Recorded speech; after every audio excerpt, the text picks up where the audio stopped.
Welcome back to Streamline Entertainment. It is Marvin speaking. We're going to get into Tenerife, another Tenerife story of two ladies, basically, who went out on the strip, and I'll let them explain the rest. Hi everyone. Usually my TikTok page is filled with shopping hauls and whatnot, but I just wanted to post this video as I'm out in Tenerife with my friend and something quite serious has happened. I was meant to come out on this holiday with my partner and we'd broken up, so I asked my friend to come out on holiday with me. We're two young, vulnerable women, and we're drinking, we're trying to have a good time, we're trying to enjoy ourselves and whatnot. We're currently staying in a part of Tenerife which is considered quite safe compared to other areas with the situation that's been going on. Obviously, as some of you may know, 12 people have gone missing at the start of this year, and it's not particularly safe in Tenerife at the moment. We've gone out, we've been out a couple of times. We got here on Monday, it's now Thursday. We've been out a few times. We've been out twice and it's been safe. We've had a good time. It's been good vibes. We've really enjoyed ourselves. We thought, let's go out again tonight and have a good time. We've gone out to a bar, we've done karaoke, we've enjoyed ourselves. We met a couple of people out there that were really fun. They were from a different country than us anyway. I digress. We had planned to go to a club called Magic, which is on the Golden Mile in Playa Las Americas. There was a DJ there from 11 p.m, so we decided we're going to go from 11 p.m, and stay there until we were tired or until we drank enough and we thought it was time to come home. So we'd approached this club. As we were approaching this club, we have had a few drinks. To be quite frank, we've had about 2 to 3 tequila shots and 2 mojitos each. My friend had had 1 other drink, so in the total, my friend had had 5 drinks and I had 4 drinks. We're not drunk, we're merry. We know what's going on, but we're having a good time, we're having good energy. Definitely, we know what's going on, our surroundings, we're quite aware. We're very aware, yeah. We're very aware. But we're also aware, but we're having a good time. As we've approached this club, we approached 3 elderly people. When I say elderly, I mean between the ages of 55 and 65. 2 elderly men and 1 elderly woman. They said that they were from Libya. One of them said that they were from Libya and one of them said they were from Turkey.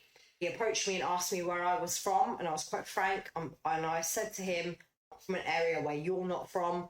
I'm here to have a good time, but I'm not here to digress my personal information. I've literally got all of this on video. I've literally got about 20 seconds of the 2 minutes we was talking to them on video. So we've approached them. They've been recording us and taking photos. We thought they're just tourists. A lot of tourists take photos and videos on the Golden Mile because TikTok, a lot of social media, because it's a very popular place in Las Americas. So a lot of people do it. It's very, very common. So we just thought they're just some tourists that were trying to have a good time. We're tourists that are trying to have a good time. Like, it's fine. And one of them tried to touch my backside, and I said, don't touch my backside. Like, don't touch me. Please leave me alone. Like, it's fine. Yeah. He's then asked us if we wanted to go inside with them and to get a booth with them. We said, no, thank you. We're going to go in on our own and get a table on our own. We're going to have a drink. Yeah. Like, we're not on that vibe. We're literally going to have a drink, see you later, like, have a good holiday. So we've then gone in. So we've gone in, we've got our table. We've then used the lavatory. We've come out, we've said, shall we get a drink at the bar? We've then gone to the bar. I've ordered a mojito, so this would have been my 5th drink. Ordered a mojito. I'm watching this gentleman make the mojito behind the bar. As I'm by the bar, my friend Amy has been watching this man who was speaking to us at the bar. I'm like more like my surroundings. I didn't know what drink I wanted at this point, so I'm an orange and what they've got, seeing my surroundings. There was a song on that I liked, so I started obviously focusing on like the DJ area, like seeing what's going on, just being nosy, I suppose. Exactly. Yeah, just like. There's a background bit where you can get your picture taken. We've had our photo taken where it's like this glitter, it says magic on it, whatever. Like a little photo booth. Like a photo booth. Like a professional photo booth that the people that actually work in a bar that take personally. So there's a group of young British women who have ordered 5 of those, pretty young, RA, women, short dresses, absolutely dolled up to the nines. and they have asked to have their picture taken at this booth. This gentleman who was speaking to us outside has then approached them and behind the scenes taking pictures and videos of them. Like some really sketchy. paparazzi man. Like, yeah, exactly. Like he was their own personal paparazzi, which he wasn't. He didn't know these women. My friend Amy has then said, Jasmine, this is a bit sketchy. Like, why is this man taking pictures and videos? Bearing in mind, I'm just ordering a drink. I'm like, oh yeah, he's probably just a pervert. Like tend to do that. But I just went with my gut instinct, and I was like, please, Jasmine, can you just approach this man? Like, can you say something like, get this straight, got to do something, because right now, like, it just doesn't look right. It doesn't I right. don't feel right, and I'm quite like, oh, like, it is what it is kind of thing, but right now, like, I know something's not right. So I said to her, like, can you approach him? So you've approached him. Yeah. And while I'm waiting to order my drink at the bar, I've then said to him, the photo that you've taken of my friend and the video you have taken of me, you need to delete. and of these other girls that you've just fucking taken that you've taken a photo of as well. So the reason why we did that is because Amy had turned around and witnessed this man sending the video, pictures of her and him, and the pictures of these young 5 women to a WhatsApp group of 25 men. So say if, like, the back of us, that's the bar, yeah.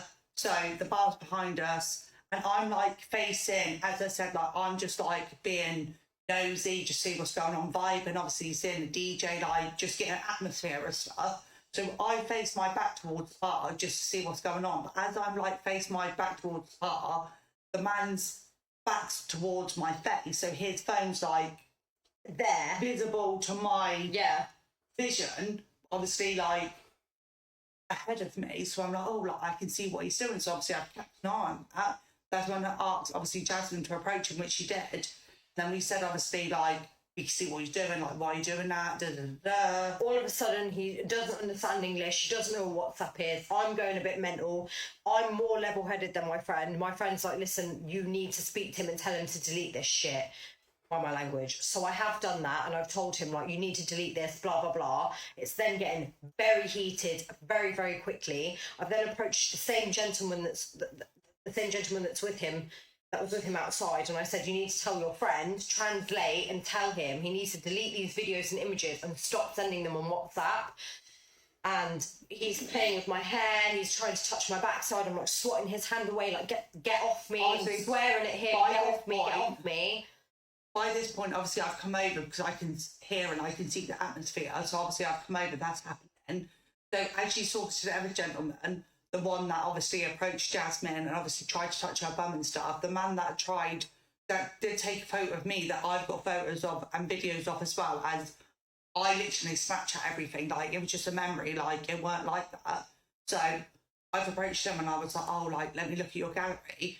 So he's got a picture of me and him, so I've asked him to delete that. I've asked him to delete all I think there was like 6 pictures of these, obviously 5 that we mentioned it in the magic photo booth and stuff, and there were so many more pictures of like young women on this fucking sorry, I swear, like, it is absolutely ridiculous. Yeah. This man could have been sent this group chat. The only reason Amy knew it was a group chat 25 men is because she snatched his phone and was going through his phone to delete everything, because all of a sudden he couldn't speak English and didn't understand what was going on. So he deleted the photo of me and him, and I was like, no, I see you on WhatsApp. Exactly. You sent the picture of the 5 girls that you just took a picture of, like, I want to see that WhatsApp. He was like, no, like, I don't understand. Trying to quickly scroll past. So I grabbed his phone. As I grabbed his phone, obviously I've gone onto WhatsApp. When I've gone onto WhatsApp, he's like scrolled up like ASAP. And I was like, no, scroll back down slowly. So I've scrolled back down slowly, and then I obviously see the picture of me and him and these other girls. Obviously it's all in foreign language, but you can see like emojis, like, he's sending like this to a group that were 24 man. Like, it doesn't make any sense. With everything that's been going on in Tenerife, again, 12 people have gone missing from the start of the year. Really need to wrap this up. I've only got a minute left, but it's not safe here in Tenerife. We definitely don't feel safe now. We were meant to come out here for 10 days. We flew out on Monday and we're looking to fly back tomorrow. We don't feel safe. We're 2 young, vulnerable women. We're vulnerable in the sense of we're young and we like to drink. So when we're drunk, rational thinking goes out the window. You then become more vulnerable to people. We don't know who these people are that he sent sent the pictures to. Just so they don't want to do nothing. It's it's absolutely ridiculous. The police have still not rocked up to the hotel. I rang them 2 hours ago. It's an absolute joke. It's not safe out here. I wouldn't recommend coming out here on a holiday. We've just spoken to 2 vulnerable girls that have had sort of similar issues. They've had their bag robbed. They've had people hold up machete to their friends when they come back in March. It's absolutely ridiculous. No, we wouldn't recommend coming out here. Don't come out here, and be careful where you go. That was it. The 2 girls telling. Hi everyone. Usually my TikTok page is. That was the 2 girls. Telling their. That was the 2 girls telling their story there. I think it was probably organised crime. I think probably these guys were taking a photo of these girls at the end of the day, maybe try and rob them, give them date ape rugs, if you know what I mean. At the end of the day, there's something very dodgy. Why would they be sending? Obviously, when the girls snatched the phone from the guy, could see that this had been sent to a WhatsApp crew. This tells me this could have been like organised crime or something at the end of the day. Do you know what I mean? And lucky like these girls were clued up that they thought that there's something kind of right. There are, I think, problems in Tenerife. I just think you've just got to be on the ball all the time. Thank you so much. I'm only going there in July. You just got to be careful. I mean, don't forget this was last year. Someone says to me and my boyfriend have just come back from Tenerife and we walked down the strip one night. Both agreed not to go unless we wasn't in a big group. We both said just by watching what was going on, we didn't. Wow. Someone else says never had an issue in Tenerife, even on the strip. I think, like I said, some people do, some people don't. After 2 minutes, I just thought, F it, I'll risk it. I've never been aboard. I'm going in September and now getting anxious. And it is as there is a lot of worrying stories. Yeah, there is. Someone else says Tenerife is my favourite place. I've took my kids there and recently my grandkids, but we stay in hotel resorts. No need to go out on the strip, technically. Shopping gifts and happening everywhere. Like I said, can someone please help? If this is true, I'm going in October. That's horrible. Hope you're okay, girlies. My friend and I went to Magic last week. The same type of thing happened to us. A group of older men and women in there trying to record us and tried to speak with us. We had booked a VIP area too. Something very, very strange going on. It seems they could be looking to rob you, looking to drug you and take advantage of, like I said, vulnerable people or women on their own or even men on their own. You get it. Do you know what I mean? Or even groups, even 2s or 3s of people. We've heard that they've tried to basically maybe rob them, even abuse at the end of the day, which is really, really sad to see. But we're getting more and more of these stories coming out. Let me know what you think. All we're basically doing is put a message out there. Not everyone has bad times going to Tenerife at the end of the day. I've not been there. My dad's been there a few times at the end of the day, but it depends on the situation. You could be in the wrong place at the wrong time. But like I said, just be careful if you go in. That's all we're saying. Don't forget to subscribe to Streamline Entertainment and follow the channel. Thank you.